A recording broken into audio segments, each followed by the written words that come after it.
بسم اللہ الرحمن الرحیم۔ السلام علیکم۔ کہانی ہب آفیشیل میں خوش آمدید۔ آج پھر دوستوں میں آپ کے لیے ایک بہت ہی اچھی اور سچی کہانی لے کر آئی ہوں۔ نئے آنے والے دوستوں سے گزارش ہے کہ وہ میرا چینل کو سبسکرائب کریں اور بیل آئیکن کو پریس کریں۔ تو چلیں بڑھتے ہیں کہانی کی جانب۔ وہ ایک بہت ہی کالی طوفانی سرد رات تھی۔ ہر سو سناٹے کا راج تھا۔ کبھی کبھی کتے کے بھونکنے سے فضا کا سکون ٹوٹ جاتا، ایسے میں خوف کی ایک لہر ریڑھ کی ہڈی کو درد کر جاتی۔ چاند بھی اپنی چاندنی بکھیر کر بادلوں میں چھپ جاتا، جیسے وہ بھی فضاؤں سے چھیڑ خانی کر رہا ہو۔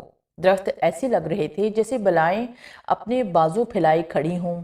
آج بھی میں اپنے کمرے میں کھڑکی کے پاس بیٹھی میز پر بکھرے کاغذات کو سمیٹ کر اٹھنے ہی والی تھی کہ مجھے وہی آواز سنائی دی۔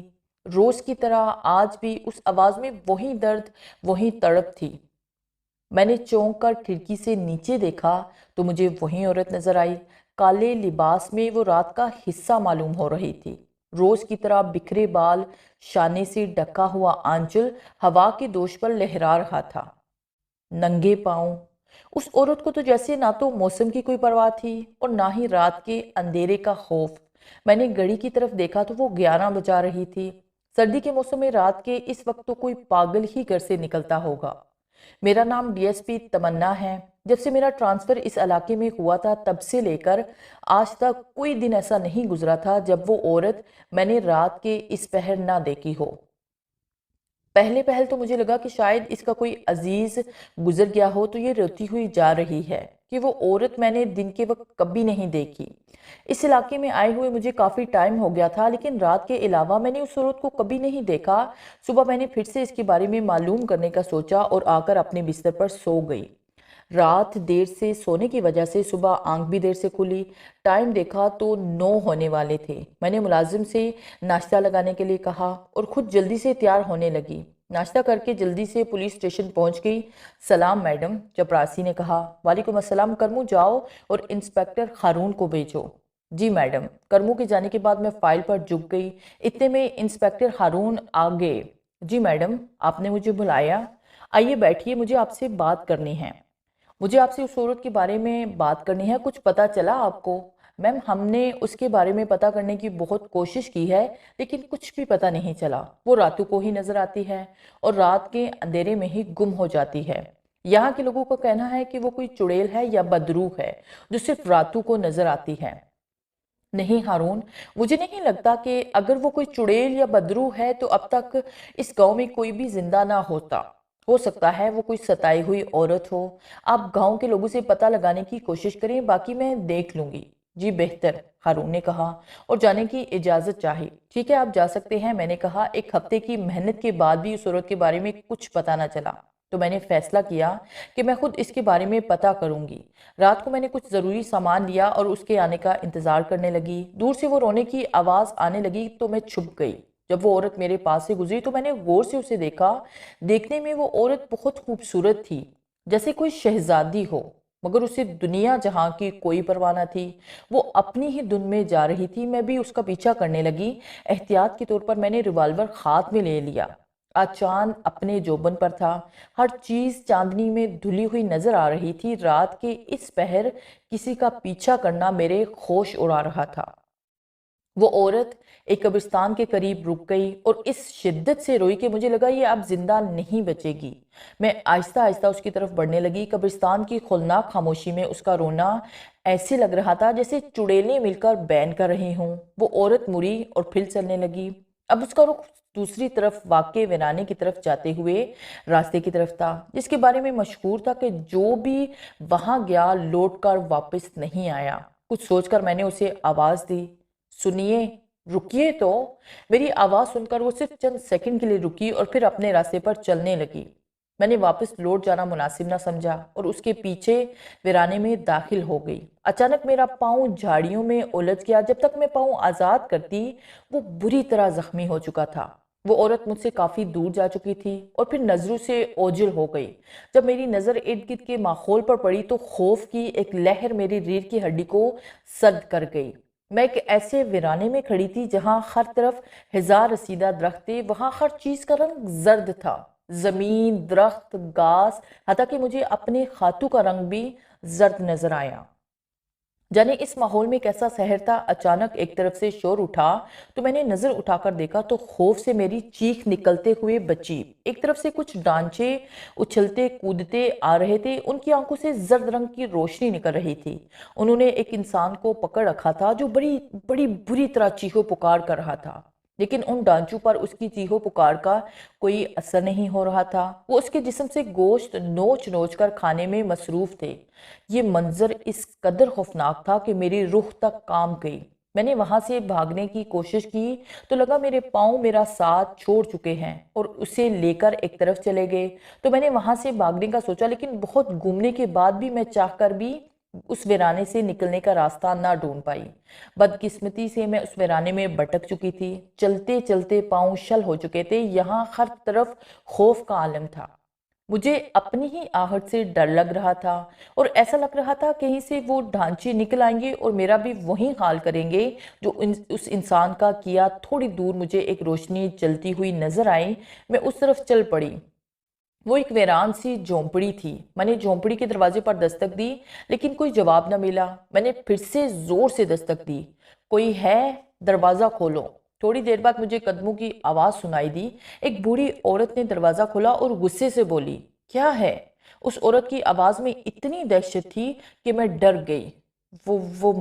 ماں جی، میں اس ویرانے میں بھٹک گئی ہوں، کیا مجھے یہاں رات گزارنے کی جگہ ملے گی؟ بڑھیا نے سر سے لے کر پاؤں تک میرا جائزہ لیا اور بولی، صرف صبح تک ہی رکنے کی اجازت دو گی؟ جی، میں صبح تک ہوتے ہی واپس چلی جاؤں گی، میں نے کہا۔ اس پر اس بڑھیا نے کہا لگایا اور کچھ بڑبڑانے لگی تو مجھے وہ بہت عجیب لگی۔ کھلے ہوئے بڑے بڑے سفید بال، سفید کپڑے، ہاتھ میں لالٹین پکڑے، وہ کسی چڑیل سے کم نہ لگ رہی تھی۔ لیکن اس ویرانے میں رات گزارنے کے لیے مجھے یہ جگہ غنیمت لگی، سو میں اندر چلی گئی۔ اندر ایک طرف گھاس کا بستر بچھا ہوا تھا، ایک کونے میں ایک چولہا اور کچھ برتن رکھے تھے۔ جھونپڑی کے اندر ایک اور دروازہ تھا، شاید اس طرف بھی کوئی کمرہ تھا۔ اس بوڑھی عورت کے کہنے پر میں گھاس کے بستر پر بیٹھ گئی تو وہ بولی، کہاں سے آئی ہو؟ میں نے کہا، یہیں آس پاس کے گاؤں سے کسی کا پیچھا کرتے یہاں آ گئی ہوں۔ رات کے اس پہر اس ویرانے میں آتے وقت تمہیں ڈر نہیں لگا؟ نہیں ماں جی، ہم پولیس والے کسی سے نہیں ڈرتے، میں تو کسی کے پیچھے یہاں آئی ہوں، مجھے تو پتہ نہیں چلا کہ میں یہاں کیسے پہنچ گئی۔ ماں جی، ایک گلاس پانی کا ملے گا؟ بہت پیاس لگی ہے۔ ہاں بیٹا، کیوں نہیں۔ اس بوڑھی عورت نے پانی کا ایک پیالہ لا کر مجھے دیا۔ جب میں پانی پینے لگی تو بدبو سے مجھے کے آ گئی۔ میں نے دیکھا کہ اس پیالے میں پانی کی جگہ خون تھا۔ میں بھاگ کر جھونپڑی کے اندر والے دروازے کی طرف بھاگی۔ اندر دیکھا تو ہر طرف انسانی ڈھانچوں کی کھوپڑیاں بڑی تھیں، ہر طرف خون ہی خون تھا۔ کچھ تازہ انسانی لاشیں بری طرح کاٹ کر پھینکی گئی تھی۔ کمرہ اس قدر ٹھنڈا تھا اور اندر خوفناک منظر تھا کہ میری رگوں میں خون جمع ہونے لگا۔ میں بھاگ کر باہر آئی اور وہ بری عورت خوفناک کہکہے لگا کر ماحول کو اور زیادہ خوفناک بنا رہی تھی۔ اچانک میری نظر اس کے پاؤں پر پڑی تو اس کے پاؤں الٹے تھے۔ اف خدایا، یہ میں کہاں پھنس گئی ہوں؟ میں نے وہاں سے دوڑ لگا دی۔ مجھے اپنے پیچھے اس عورت کے کہکہے سنائی دیے، وہ کہہ رہی تھی، یہاں سے بھاگ کر کہاں جاؤ گی؟ یہ ہماری بستی ہے، یہاں سے کوئی واپس نہیں جا سکتا، تم گھوم کر واپس میرے پاس ہی آؤ گی۔ میں سرپٹ بھاگے جا رہی تھی کہ میرا پاؤں کسی چیز سے ٹکرا گیا اور میں منہ کے بل گر پڑی۔ میں بری طرح زخمی ہو چکی تھی۔ میں نے اٹھنا چاہا تو ایک بار پھر میرے منہ سے چیخ نکل گئی، کیونکہ میں جس چیز سے ٹکرا کر گری تھی وہ کسی کی لاش تھی۔ خون میں لت پت اس کا سر دھڑ سے الگ تھا، اس کے دھڑ سے خون نکل کر زمین کو بھگو رہا تھا۔ تھوڑی ہی دور اس کا سر پڑا تھا۔ خوف سے میں تو جیسے پتھر کی ہو گئی۔ تھوڑی ہی دیر گزری تھی کہ وہ سر ہنسنے لگا اور پھر زور زور سے رونے لگا اور روتے ہوئے بولا، بھاگ جاؤ یہاں سے، بھاگ جاؤ ورنہ تمہارا بھی حال میرے جیسا ہوگا، نہ جی سکو گی اور نہ ہی مر سکو گی۔ یہ زرد ویرانہ ہے، یہاں لوگ مر کر بھی مر نہیں پاتے بلکہ تکلیف میں تڑپتے رہتے ہیں۔ اگر تم میرے جیسا نہیں بننا چاہتی تو بھاگ جاؤ یہاں سے۔ اچانک چمگادڑیں اڑنے لگی، درختوں پر بیٹھے ہوئے پرندے بھی اڑ گئے۔ سامنے سے ایک خوفناک کالے رنگ کی بلی چلی آ رہی تھی۔ اس کی آنکھیں خلدی کی مانند زرد تھی اور منہ سے زرد رنگ کا دھواں نکل رہا تھا۔ اس کے بڑے بڑے دانت خون سے رنگے تھے اور جسم ہاتھی کی مانند اس کے چلنے سے سارا زرد ویرانہ کھل رہا تھا۔ وہ سر پلا لڑکی اگر اپنی جان پیاری ہے تو دوسری طرف جاتے راستے سے بھاگ جاؤ۔ موت کو اپنے پاس آتے ہوئے دیکھ کر میں ایک دم سے بیدار ہوئی اور بھاگنے لگی۔ مجھے اپنے پیچھے اس بلا کے چلنے کی آوازیں آ رہی تھی۔ میں اتنی تیزی سے بھاگ رہی تھی کہ زندگی میں اب کبھی بھاگنے کا موقع نہ ملے۔ کبھی جاڑیوں سے الجھ جاتی تو کبھی کانٹوں سے میرا جسم جگہ جگہ سے زخمی ہو جاتا۔ پھر میں ایک درخت سے ایسے ٹکرائی کہ آنکھوں کے آگے اندھیرا چھا گیا اور زندگی کی پرواہ کیے بغیر میں گر کر بے ہوش ہو گئی۔ مجھے دنیا جہاں کی کوئی ہوش نہ رہی۔ میں ہر ڈر ہر خوف سے آزاد ہو چکی تھی اور شاید یہی میرے لیے اچھا بھی ہوا، کیونکہ اگر ہوش میں رہتی تو اب تک ڈر سے مر چکی ہوتی۔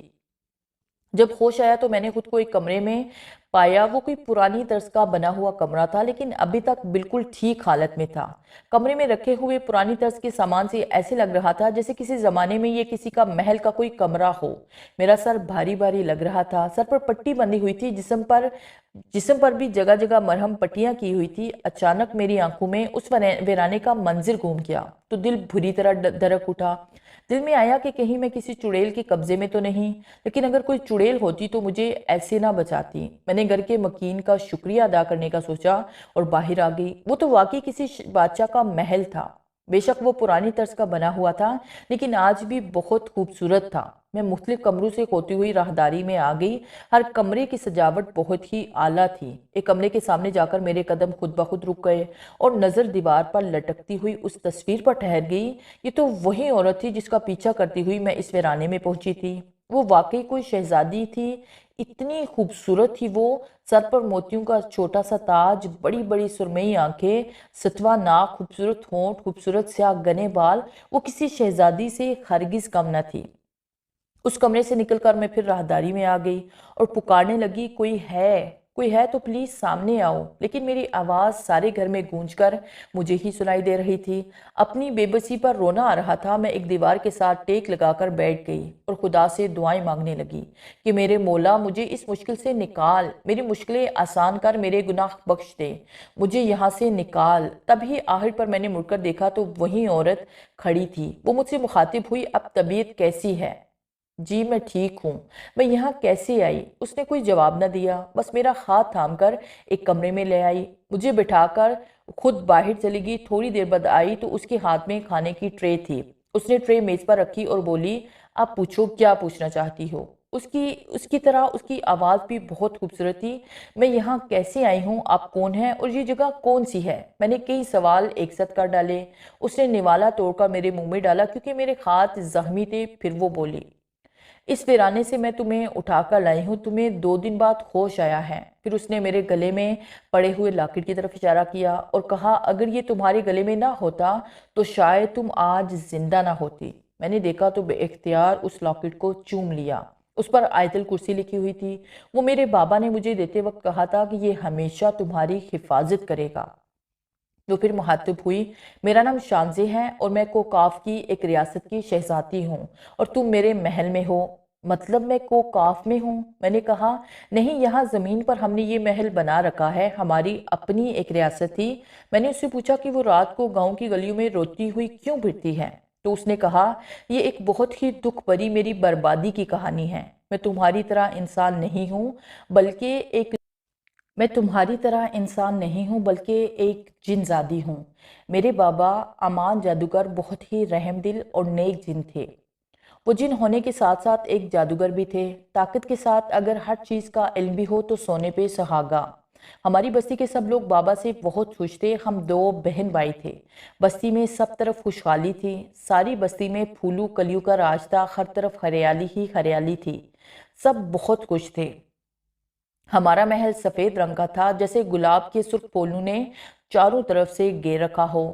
ہم سب بہت خوش تھے۔ ایک دن ایسی آندھی چلی جس نے میرا سب کچھ لوٹ لیا۔ ہمارے ساتھ والی بستی کا بادشاہ غیر مذہب تھا۔ وہ بہت ہی ظالم تھا۔ اس کا ایک ہی بیٹا تھا، ارجن۔ وہ بھی اپنے باپ کی طرح ظالم اور سنگ دل تھا۔ وہ دونوں شیطان کے پجاری تھے۔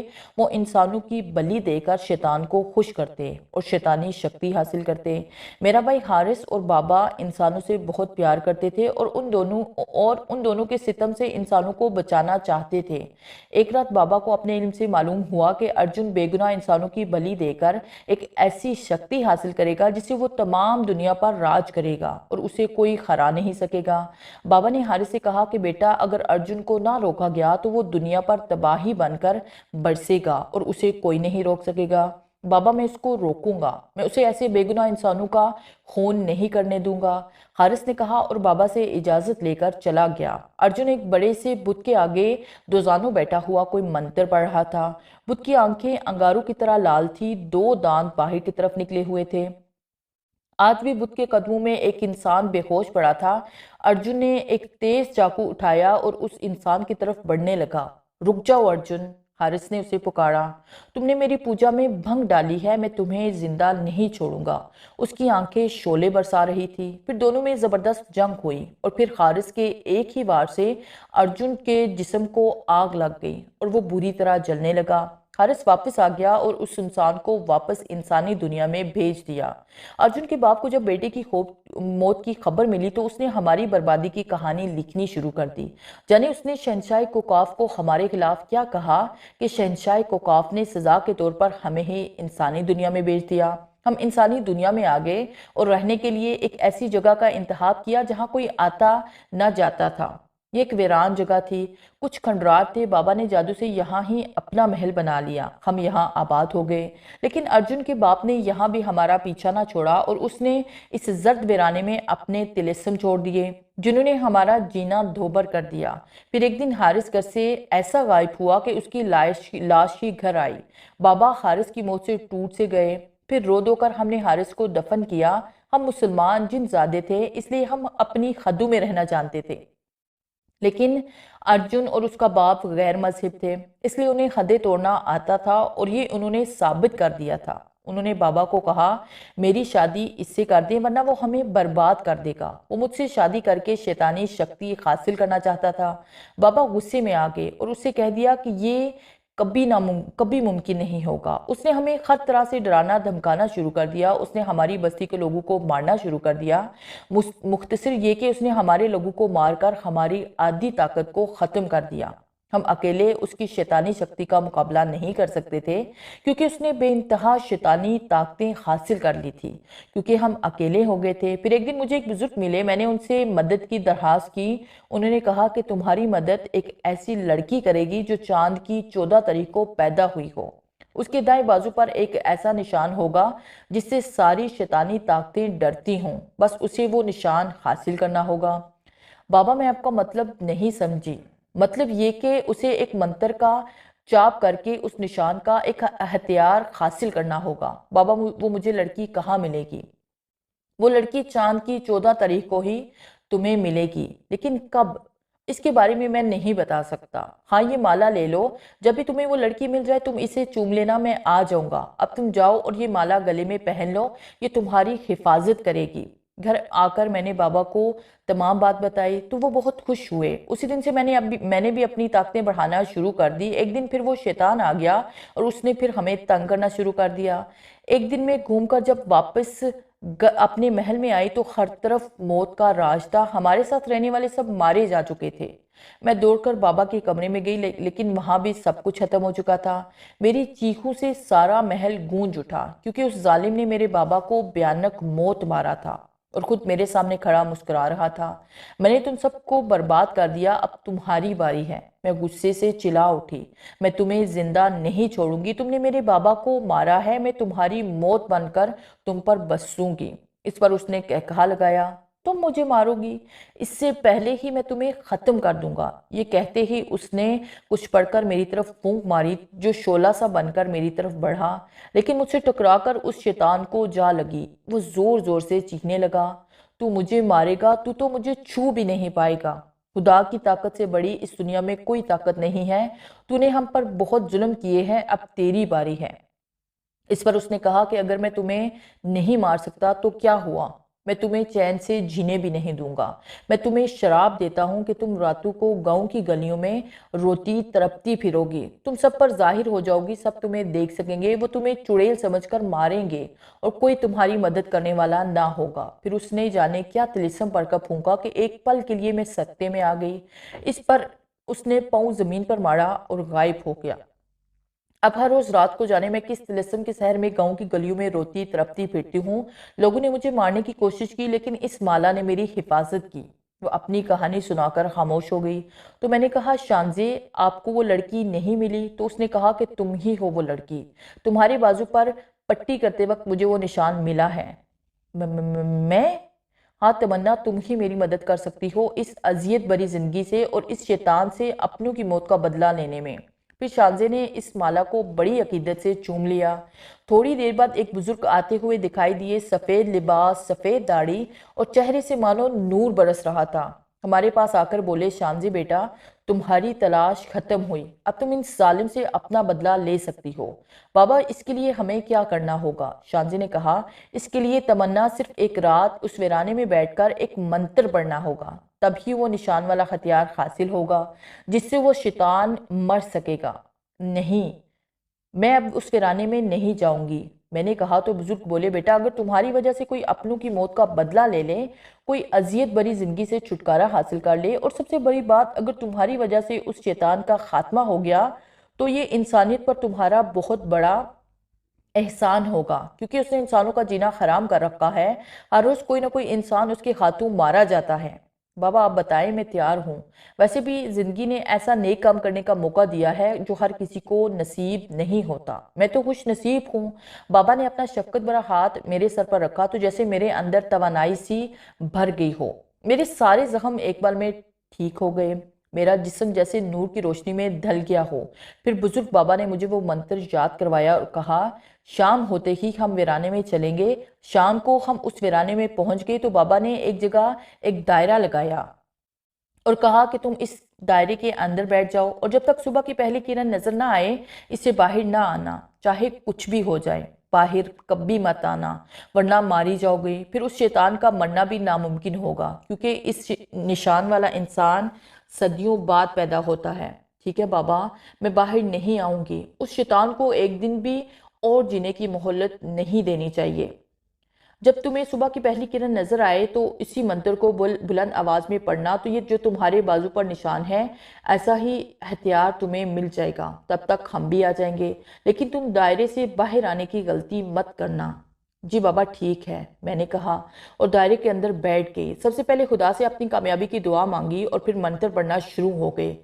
2-3 گھنٹے سکون سے گزر گئے اور کچھ بھی نہ ہوا، لیکن پھر ایک دم آسمان سے خون کی بارش ہونے لگی۔ دائرے سے باہر کی زمین خون سے سرخ ہو چکی تھی اور حیرت کی بات یہ تھی کہ دائرے کے اندر بارش کی ایک بوند بھی نہیں گری تھی۔ پھر اچانک ہر طرف سے ڈانچے نکل کر اس بارش میں اچھلنے لگے۔ دیکھتے ہی دیکھتے وہ سفید رنگ کے ڈانچے خون سے بھیگ کر اور بھی بھیانک لگنے لگے۔ میں نے تیز تیز منتر پڑھنا شروع کر دیا اور آنکھیں بند کر لی۔ کچھ دیر بعد جب آنکھیں کھولی تو وہاں کچھ بھی نہ تھا، تو میں نے سکون کا سانس لیا، لیکن یہ سکون کچھ ہی پل کا تھا، کیونکہ پتہ لگ رہا تھا کہ زمین پر زلزلہ آ گیا ہو، اور دیکھتے ہی دیکھتے زمین پھٹ گئی اور اس میں سے خوفناک بلائیں نکل کر میری طرف بڑھنے لگی اور مجھے لگا کہ وہ مجھے کچا چبا جائیں گی۔ میرے تو جسم سے روح جیسے پرواز کر گئی۔ وہ بلائیں دائرے کے پاس آ کر غائب ہو گئی۔ خوف سے میرا تو جسم سارا کانپ رہا تھا، مجھے اپنی موت یقینی نظر آ رہی تھی۔ میں نے وہاں سے بھاگنے کا فیصلہ کر لیا، لیکن اچانک ایک طرف سے وہی رونے کی آواز سنائی دی۔ میں نے دیکھا تو شانزے تھی۔ آج اس کی حالت بہت خراب تھی، وہ بہت اذیت میں تھی۔ اسے دیکھ کر مجھے بہت افسوس ہوا اور میں نے دوبارہ منتر پڑھنا شروع کر دیا۔ رات آدھی سے زیادہ گزر چکی تھی، کئی دل دہلا دینے والے واقع ہوئے، ہر بار ایک نیا خوف دماغ معاف کر دیتا۔ رات تھی جو گزرنے کا نام لے ہی رہی تھی۔ اتنے میں مجھے ایک طرف سے ایک انسان دکھائی دیا، میرے پاس آ کر بولا وہ جو بزرگ بابا تھے ان کا انتقال ہو گیا ہے، جلدی سے یہاں سے چلو۔ میں نے اس کی بات کو انسنا کر دیا کیونکہ اب تک مجھے معلوم ہو چکا تھا کہ یہ سب نظر کا دھوکہ ہے۔ تعجب کی بات یہ ہے کہ وہ لوگ رونے کے بجائے ناچ رہے تھے۔ وہ جنازہ ایک طرف رکھ کر ناچنے میں مصروف ہو گئے تو وہ لاش اچانک اٹھ کر میری طرف چلنے لگی۔ جب وہ قریب آئی تو میں نے دیکھا وہ بزرگ تھے۔ وہ بولے، بیٹا ان لوگوں نے مجھے مار دیا ہے، جاؤ ورنہ یہ تمہیں بھی مار دیں گے، جاؤ چلی جاؤ۔ اس بار وہ بزرگ ہی تھے، اس لیے میں نے بھی منتر پڑھنا چھوڑ دیا اور جانے کے لیے اٹھ کھڑی ہوئی کہ مجھے بزرگ بابا کی آواز سنائی دی، بیٹا یہ سب نظر کا دھوکہ ہے، یہ میں نہیں ہوں۔ میں بیٹھ کر منتر پڑھنا شروع کر دیا۔ میں نے دیکھا کہ ان لوگوں کی شکلیں بدل کر خوفناک بلاؤں میں تبدیل ہو گئی۔ ان لوگوں نے بابا کو پکڑ کر مارنا شروع کر دیا۔ تمنا بیٹا بچاؤ، یہ منتر پڑھنا چھوڑ دو ورنہ یہ مجھے مار دیں گے۔ وہ لوگ بابا کو گھسیٹتے ہوئے ایک طرف لے گئے اور ایک درخت سے الٹا لٹکا کر ان کا سر دھڑ سے الگ کر دیا۔ میں سمجھ نہیں پا رہی تھی کہ حقیقت کیا ہے۔ وہاں تو جیسے خون کی ندی بہہ نکلی ہو۔ بابا کا سر ایک ہولناک بلا کے سر میں بدل گیا اور اس سر نے خون پینا شروع کر دیا۔ ایک تو نیند سے برا حال ہو رہا تھا، دوسرا یہ منظر۔ میں نے دل میں خدا سے اپنی کامیابی کی دعا کی۔ فجر کی اذان ہو چکی تھی، اب بس سورج نکلنے کا انتظار تھا۔ یہ انتظار بھی جلد ہی ختم ہو گیا۔ جب سورج کی پہلی کرن اس ویرانے میں پڑی، میں نے بلند آواز سے منتر پڑھنا شروع کر دیا۔ اچانک ہی ایک سفید رنگ کی روشنی ہوئی اور ٹھیک میرے بازو وال نشان والا ایک سفید رنگ کا ہتھیار نمودار ہوا اور میں نے جلدی سے اسے اٹھا لیا۔ اتنے میں مجھے ایک طرف سے بابا اور شانزے آتے ہوئے دکھائی دیے۔ قریب آ کر بابا نے مجھے میری کامیابی کی مبارکباد دی۔ بابا نے حصار ختم کیا اور مجھ سے وہ ہتھیار لے کر شانزی کو دیکھتے ہوئے کہا، لو اب تم اپنوں کا قاتل کا بدلہ لے سکتی ہو۔ شانزی نے خوشی سے اس ہتھیار کو چوم لیا جو ایک خنجر سے ملتا جلتا تھا۔ شانزی نے ایک طرف پھونک ماری تو وہ ظالم شیطان نمودار ہوا اور زور سے گر جا۔ کس کی ہمت جس نے مجھے بلا کر اپنی موت کو دعوت دی؟ پھر شانزی کو دیکھ کر وہ زور سے ہنس پڑا۔ اے لڑکی، اتنے سارے اپنوں کی موت سے تیرا دل نہیں بھرا جو اپنی موت کو بلا لیا؟